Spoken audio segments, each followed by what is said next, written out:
बिस्मिल्लाहिर्रहमानिर्रहीम।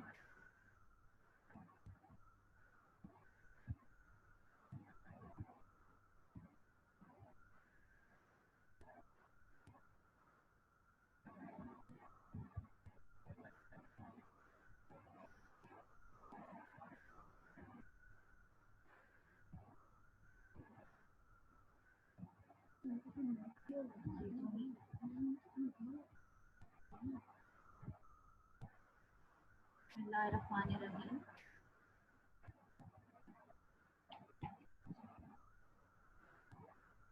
Bismillahirrahmanirrahim. Assalamu alaikum.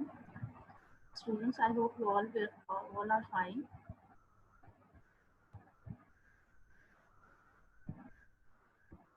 बेटे अपने साथ कारवानी उर्दू रफ कॉपीज और पेंसिल ले लीजिए।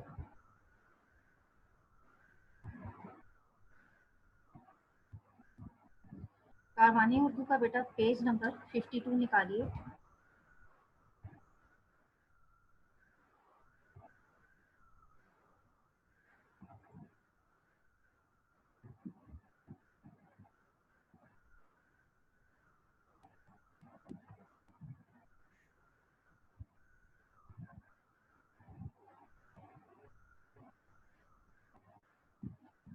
इसमें बेटा आज हम पढ़ेंगे नज़म अच्छा लड़का।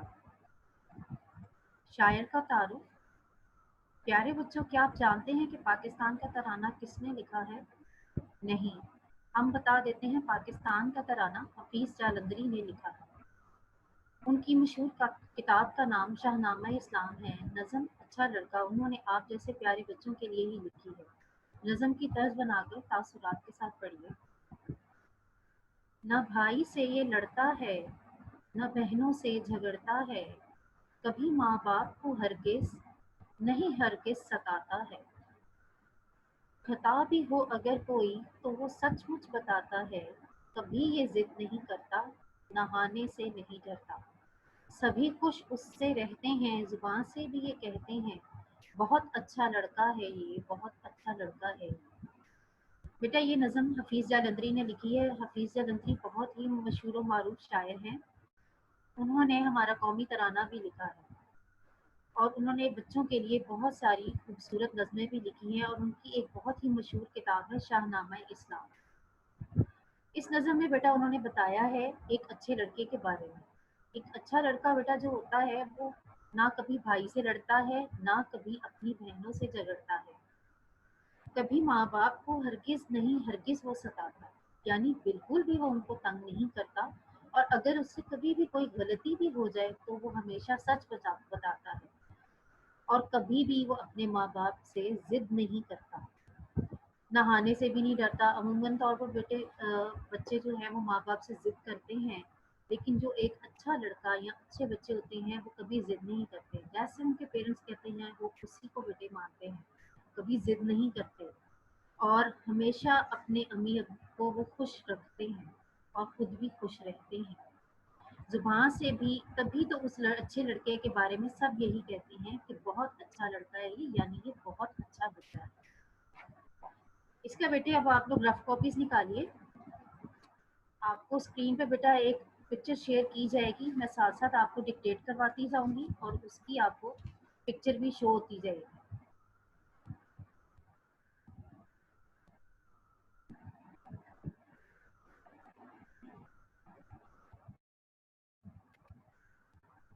सरगर्मियां बेटे पेज नंबर 53 पे देखिए। नज़म अच्छा लड़का को मोनस के लिहाज से तब्दीलियां करके अच्छी लड़की के उन्वान पर लिखिए। पहले बेटा ये देखें कि आपने ये अपनी कॉपी में ये क्वेश्चन करना है। जैसे ये पूरी नज़म लिखी हुई है अच्छा लड़का के बारे में, आपने इसको बेटा अच्छी लड़की में यानी मुज़क्कर को मोनस में तब्दील कर देना है। मैं थोड़ा सा आपको बोलकर बता देती हूँ। ना भाई से ये लड़ता है, भाई की जगह आप कर देंगे बहन। ना बहन से ये लड़ता है, ना बहनों से झगड़ता है। ना बहनों से झगड़ता है यानी ना भाइयों से झगड़ता है। कभी माँ बाप को हरगिज नहीं हरगिज सताता है। कभी हरगिज सताता है की जगह आप लिखेंगे सताती है। खता भी अगर हो गई तो वो सचमुच बताती है। बताता है की जगह बताती है। कभी ये जिद नहीं करती, नहाने से नहीं डरती। सभी खुश उससे रहते हैं, जुबान से भी ये कहते हैं बहुत अच्छी लड़की है, ये बहुत अच्छी लड़की है। इस तरह बेटा आपने ये अपनी कॉपी में लिखनी है यानी मुजक्कर को मोनस में तब्दील करके लिखना। अब बेटा आपको स्क्रीन पे नजर आ रहा है। मैं इसको आप लोग कॉपी भी करते जाए, मैं डिक्टेट भी करवाती जाती हूँ। सबसे पहले बेटा आप अपनी कॉपीज पे लिखेंगे मरकजी ख्याल। मरकजी ख्याल बेटा वो होता है जो तहरीर का वो बुनियादी नुक्ता होता है जो तहरीर के जरिए पढ़ने वाले तक पहुंचाना होता है। इसे तहरीर का असल हासिल या निचोड़ कहते हैं। मरकजी ख्याल को निहायत कम अल्फाज में तहरीर किया जाता है। यानी मरकजी ख्याल जो होता है बेटा वो उसका पूरा लुबे लुबाब होता है। जो आपने नज़म या कहानी पढ़ी होती है उसको आप चंद सतूर में अपने अल्फाज में लिख सकते हैं। उसको कहते हैं मरकजी ख्याल। जी अब आप अपनी कॉपीज पे मरकजी ख्याल बेटा लिखिए। ये नज़म एक अच्छे लड़के के बारे में है। अच्छा लड़का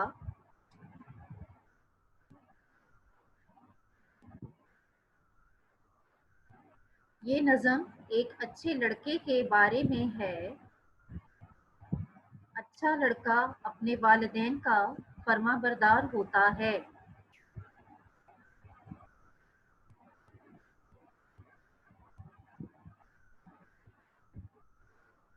वो हमेशा सच बोलता है।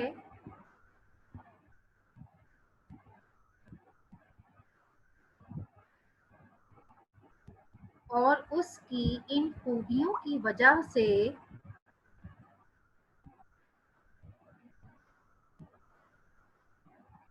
हर कोई उसे पसंद करता है।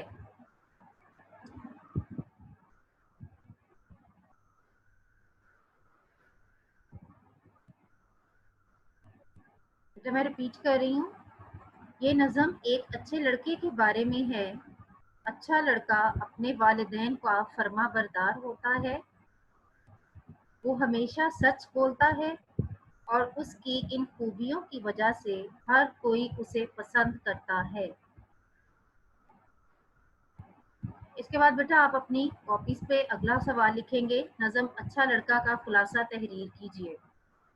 आप खुलासा तहरीर करने का बेटे आप लोग ये स्क्रीन पे देख लीजिए किस तरह करना है आपने। पहले आपने वन लाइन लीव करनी है, नज़म का नाम लिखना है अच्छा लड़का।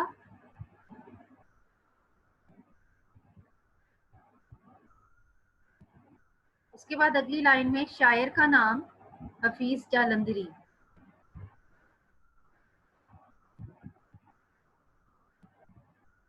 उसके बाद बेटा फिर आपने वन लाइन लीव करनी है, खुलासा की बेटी हेडिंग देनी है।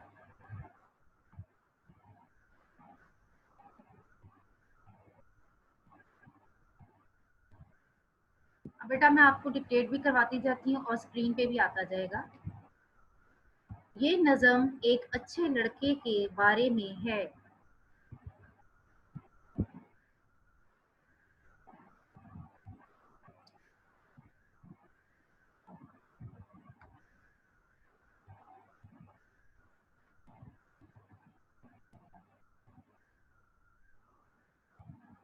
इसके शायर का नाम हफीज जालंधरी है।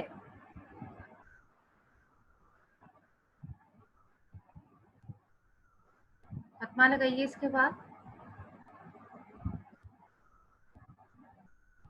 इस नज़म में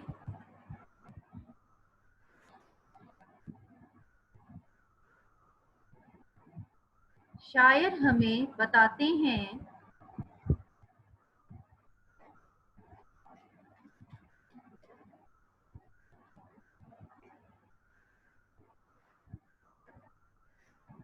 कि एक अच्छा लड़का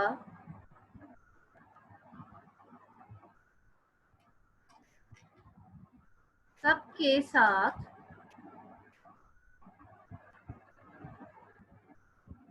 मिलजुल कर सलूक से रहता है। खत्मा लगाइए इसके बाद।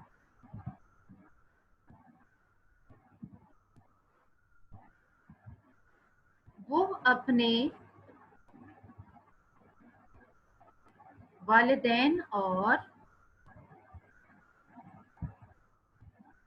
बुजुर्गों का फर्माबरदार होता है। खत्मा लगाइए। अगर उससे कोई गलती हो जाए तो वो सच बोलकर उसे मान लेता है। कभी जिद नहीं करता। खत्मा। हमेशा साफ सुथरा रहता है। उसकी इन्हीं अच्छी आदतों की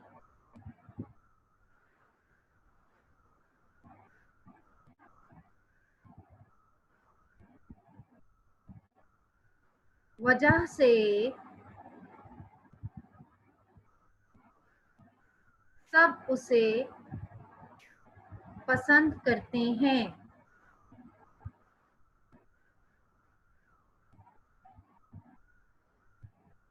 और एक अच्छे लड़के के तौर पर जानते हैं।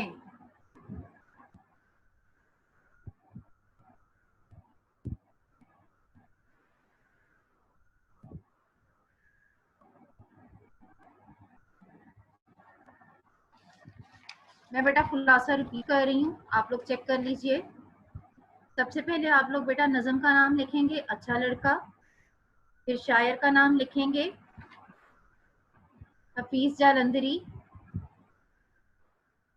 उसके बाद बेटा वन लाइन लीव करेंगे, खुलासा लिखेंगे हेडिंग। उसके बाद बेटा मैं रिपीट कर रही हूँ, ये नज़म एक अच्छे लड़के के बारे में है। इसके शायर का नाम हफीज जालंधरी है। खत्मा लगाइए। इस नज़म में शायर हमें बताते हैं कि एक अच्छा लड़का सबके साथ मिलजुल कर सलूक से रहता है। खत्मा। अगर उससे कोई गलती हो जाए तो वो सच बोलकर उसे मान लेता है। कभी जिद नहीं करता। खत्मा। हमेशा साफ सुथरा रहता है। खत्मा। उसकी इन्हीं अच्छी आदतों की वजह से सब उसे पसंद करते हैं और एक अच्छे लड़के के तौर पर जानते हैं। खत्मा।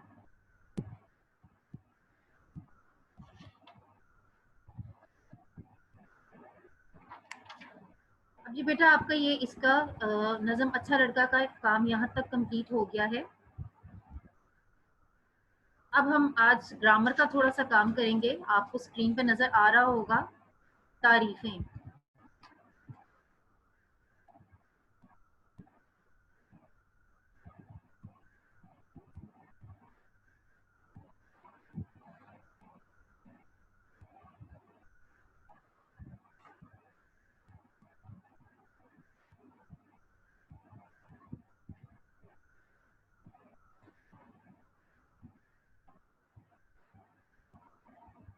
आपने बेटा डेट एंड डे डाल के कॉपीज पे पहले ये हेडिंग देनी है तारीफें। सबसे पहले बेटा मुरक्कब अल्फाज। मुरक्कब अल्फाज बेटा क्या होता है पहले समझ लीजिए। जब दो या दो से ज्यादा अल्फाज को आपस में मिलकर नया लफ्ज बनता है, दो या दो से ज्यादा अल्फाज को जब हम मिलाकर एक नया लफ्ज बनाते हैं उसे मुरक्कब अल्फाज कहते हैं या मुरक्कब लफ्ज कहते हैं। जैसे एक लफ्ज है आबे हयात, ये दो अल्फाज को मिलकर एक नया लफ्ज बन गया। इसी तरह मुल्को कौम, ये भी दो अल्फाज को मिलाकर एक नया लफ्ज बन गया।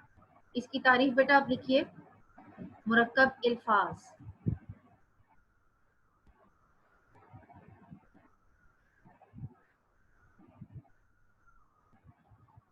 जब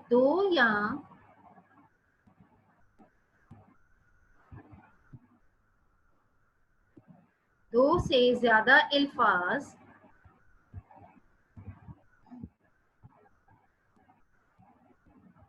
आपस में मिलकर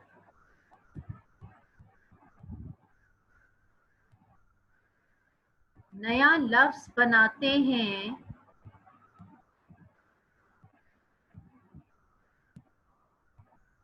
तो उसे मुरक्कब लफ्ज कहते हैं।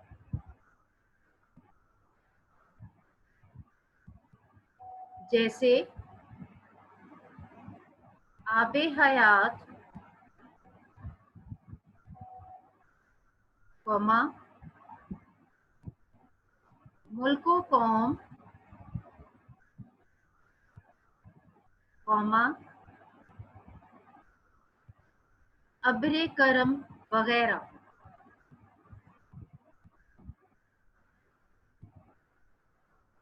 मैं इसको बेटा रिपीट कर रही हूँ, आप लोग देख लीजिए। मुरक्कब अल्फाज, जब दो या दो से ज्यादा अल्फाज आपस में मिलकर नया लफ्ज बनाते हैं तो उसे मुरक्कब लफ्ज कहते हैं।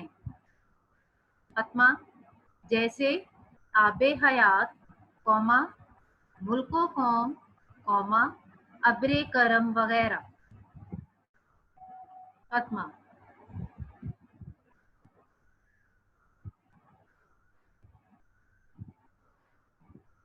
इसके बाद बेटा अगली हमारी हेडिंग है साबके। पहले आप साबके समझ लीजिए क्या होते हैं। वो अल्फाज या वो लफ्ज जो किसी दूसरे लफ्ज से पहले आकर बनते हैं, यानी एक नया कलमा या लफ्ज बनाते हैं। वो लफ्ज या अल्फाज जो किसी दूसरे लफ्ज से पहले आकर बनते हैं, यानी एक नया कलमा बना लेते हैं, वो साबके होते हैं। जैसे पढ़ से पहले हम लगा लेंगे अन, तो अनपढ़। अब हो गया जान, जान से पहले हम लगा देंगे अनजान, तो ये एक नया लफ्ज या नया कलमा बन जाएगा। इसकी आप हेडिंग लिखिए साबके।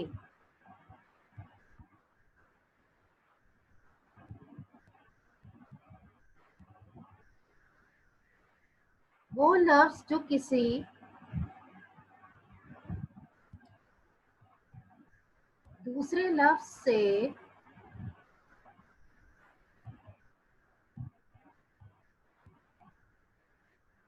पहले आकर एक नया लफ्ज या कलमा बना लेते हैं, साबके कहलाते हैं। खत्म। मसलन अनपढ़, कौमा अनगिनत, कौमा अनजान वगैरह।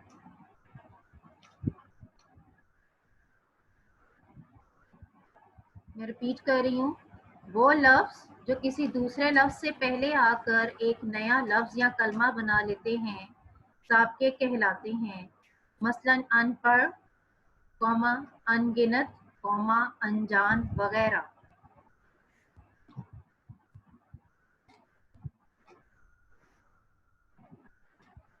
उसके बाद बेटा देखिए लहके।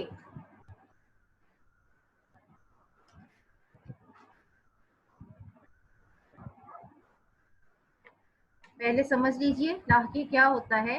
वो लफ्ज या अल्फाज जो किसी दूसरे लफ्ज के बाद आकर नया लफ्ज या कलमा बनाते हैं। साबके में बेटा हमने पढ़ा था जो पहले आकर नया लफ्ज या कलमा बनाते हैं। लाहके में हम पढ़ रहे हैं जो बाद में आकर नया लफ्ज या कलमा बनाते हैं, वो लाहके कहलाते हैं।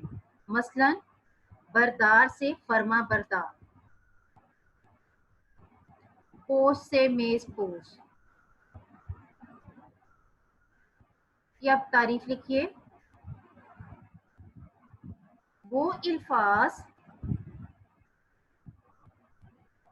जो किसी दूसरे लफ्ज के बाद आकर एक नया लफ्ज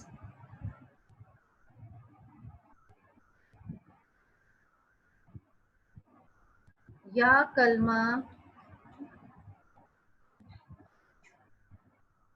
बना लेते हैं, लाहके कहलाते हैं।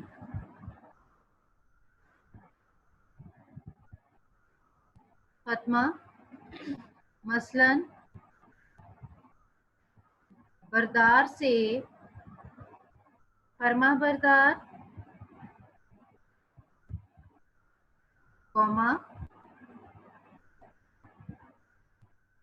पोश से मेज पोश, कौमा निकाब पोश वगैरह। खत्मा। मैं रिपीट कर रही हूँ इसकी तारीफ को। लाहके वो अल्फाज जो किसी दूसरे लफ्ज के बाद आकर एक नया लफ्ज या कलमा बना लेते हैं, लाहके कहलाते हैं। फतमा, मसलन बरदार से फरमा बरदार, कौमा पोश से मेज पोश, कौमा निकाब पोश वगैरह। जी बेटा ये यहाँ तक आपका ग्रामर का काम था। अब आप लोग स्क्रीन पर देख लीजिए घर का काम। ये आपको व्हाट्सएप भी कर दिया जाएगा, आप चाहें तो यहाँ से भी बेटा राइट डाउन कर सकते हैं। समझ लीजिए आपका होमवर्क क्या है। आप लोगों ने यकीनन पहले अपना सारा काम कर लिया होगा, जो न्यू कॉपीज जो स्कूल से इशू हुई है उन पर करना था। अब उससे फर्दर आगे बेटा ये काम है नज़म अच्छा लड़का, सफ़ा नंबर 53 यानी सफ़ा नंबर 53। सवाल नंबर 1, नज़म का मरकजी ख्याल और खुलासा कॉपी पर लिखें और याद भी करें। इसके अलावा बेटे ग्रामर का काम जो भी आपको लिखवाया गया है, इसको भी आपने अपनी नीट कॉपीज पे लिखना है और याद भी करना है। रीडर का अगला लेसन, रीडर आपका भूस्तान जो है उसकी अगली कहानी बगदाद की आग की आपने पढ़ाई करनी है और उसमें जो मुश्किल अल्फाज हैं उनकी इमला याद करनी है।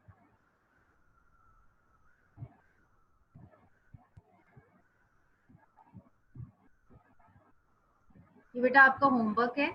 अब अपना रीडर निकालिए भूस्तान।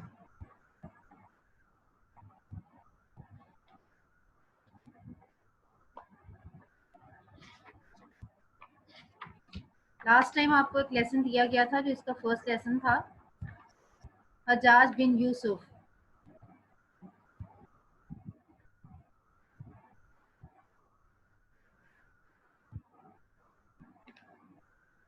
आप लोग पहले ये काम राइट डाउन कर लीजिए, मैं आपको 2 और 3 मिनट्स देती हूँ, उसके बाद ये रीडर निकालिए।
जी बेटा, अब अपना रीडर निकालिए।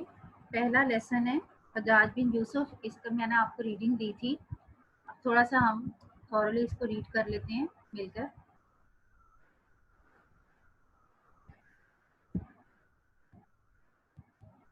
हज्जाज बिन यूसुफ एक जालिम और जाबर हुक्मरान था। सयाने कहते हैं कि अगर किसी कौम के सारे जालिमों की बुराइयों को तराजू के एक पलड़े में रख दिया जाए और दूसरे पलड़े में सिर्फ हज्जाज के जुल्म रख दिए जाएं तो हज्जाज वाला पलड़ा झुक जाएगा। इसमें बेटा अपना अंडरलाइन कीजिए। सबसे ऊपर वाली लाइन में जाबर लिखा हुआ है, उसका मायने लिखिए जालिम। जाबर का मायने लिखिए जालिम। इसी लाइन में बेटा आगे लिखा हुआ है सयाने, इसका मायने लिखिए अक्लमंद।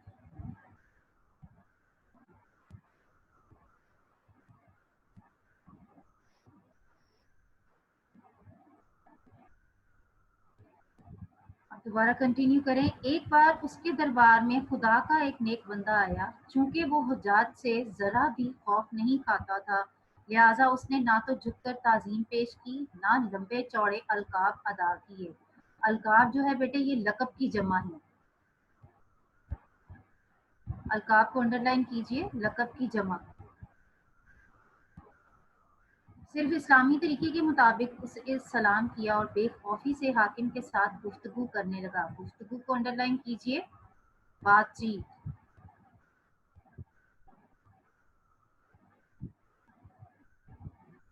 हज्जाज तो गुस्से से बस आग बबूला हो गया।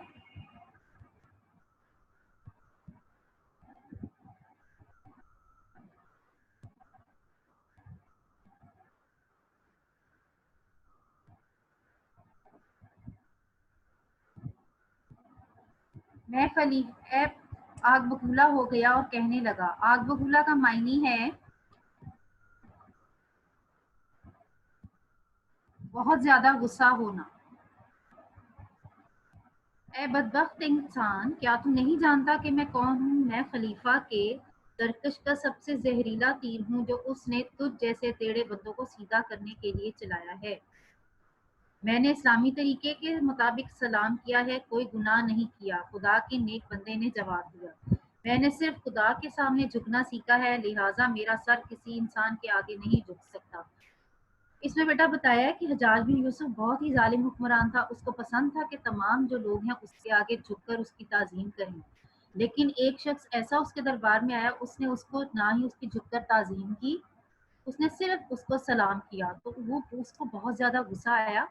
उसने कहा कि तूने मेरी ताजीम क्यों नहीं की, तू मेरे आगे झुका क्यों नहीं है। उस पर उस बंदे ने जवाब दिया था हज्जाज को कि मैं एक अल्लाह ताला का अदना सा बंदा हूँ, मैं सिर्फ अल्लाह के आगे झुकता हूँ और मैं कभी किसी इंसान के आगे नहीं झुकूंगा। दरबार इस बात पर दरबार में मुकम्मल खामोशी छा गई। लोग जानते थे कि इस नेक बंदे ने अपनी मौत को दावत दी थी। सबकी तवक्को के ऐन मुताबिक हज्जाज ने कहा, जो सर मेरे सामने झुकने से इनकार करता है वो कांधों से उड़ा दिया जाता है। इसके साथ ही उसने नेक बंदे को कत्ल करने का हुक्म दिया। सबको पता था कि हज्जाज इतना जालिम है, अगर कोई उसके आगे सरकशी करता है तो हज्जाज उसका सर उड़ा देता है। और इसी तरह हज्जाज ने भी इसी तरह ही किया। उसने उस नेक बंदे को कत्ल करने का हुक्म दे दिया। भरे दरबार में कत्ल की तैयारी मुकम्मल हुई। दस्तूर के मुताबिक, दस्तूर का बेटे मायने लिखिए कायदा रिवाज। एक खास जगह पर चमड़े का एक बड़ा सा टुकड़ा बिछाकर उस पर रेत डाल दी गई और बेगुनाह शख्स को उस पर खड़ा कर दिया गया। लोग ऐसा मंजर देखने के आदी थे। उन्होंने इतना बेखौफ और बहादुर इंसान कभी ना देखा था। उससे तमाम तैयारियों को बड़े आम से अंदाज में देख रहा था। एक अजीब सी बात हुई कि खुदा के नेक बंदे की आंखों में पहले तो आंसू आ गए और फिर वो थोड़ी देर बाद कहका लगाकर हंसने लगा। ये रोने और हंसने वाली बात को हज्जाज की समझ में ना आ सकी, तो उसने पूछा, थोड़ी देर के मेहमान, तेरे रोने और हंसने की वजह क्या है? रोया मैं इन लोगों की बदनसीबी पर जिन पर तुझ जैसा अहमक और जालिम इंसान हुक्मरान है। अहमक का मतलब होता है बेवकूफ। नेक बंदे ने जवाब दिया, हंसी मुझे अपने अच्छे काम पर आई है।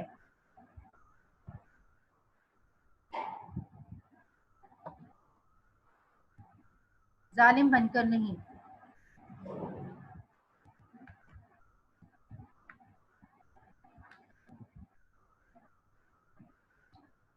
बेगुनाह इंसान को फौरन कत्ल कर दिया गया। सब लोग ये दो देखकर हैरान रह गए कि मकतूल की कटी हुई गर्दन से इतना खून बहा कि जो किसी ने पहले कभी नहीं देखा था।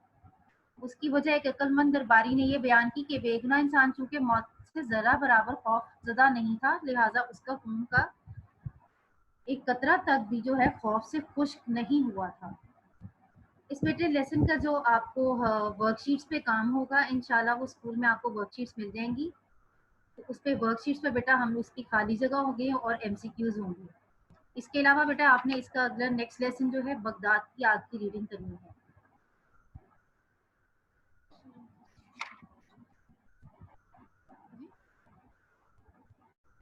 चंद रोज बाद मरने वाले नेक बंदी को एक बुजुर्ग ने ख्वाब में देखा कि उस पर सर पर बड़ा खूबसूरत ताज था और वो रेशमी लिबास पहने हुए था। बुजुर्ग ने मरने वाले का हाल पूछा तो बेगुनाह मकतूल ने जवाब दिया, हज्जाज ने मुझे सिर्फ एक पल के लिए तकलीफ दी, लेकिन कयामत तक उसका अपना अमाल नामा सयाह होता रहेगा और उसका अजाब बड़ा तवील और दर्दनाक होगा। जुर्म करने वाले इंसान को बड़ी से बड़ी सजा के लिए तैयार रहना चाहिए। जी बेटा, इसका क्या, इस लेसन का लुबे लुबाब ये है कि जो कोई जुल्म करता है उसको, अगर दुनिया में अगर वो जुल्म करता है तो कयामत तक बेटा उसको उसकी सजा मिलती रहेगी।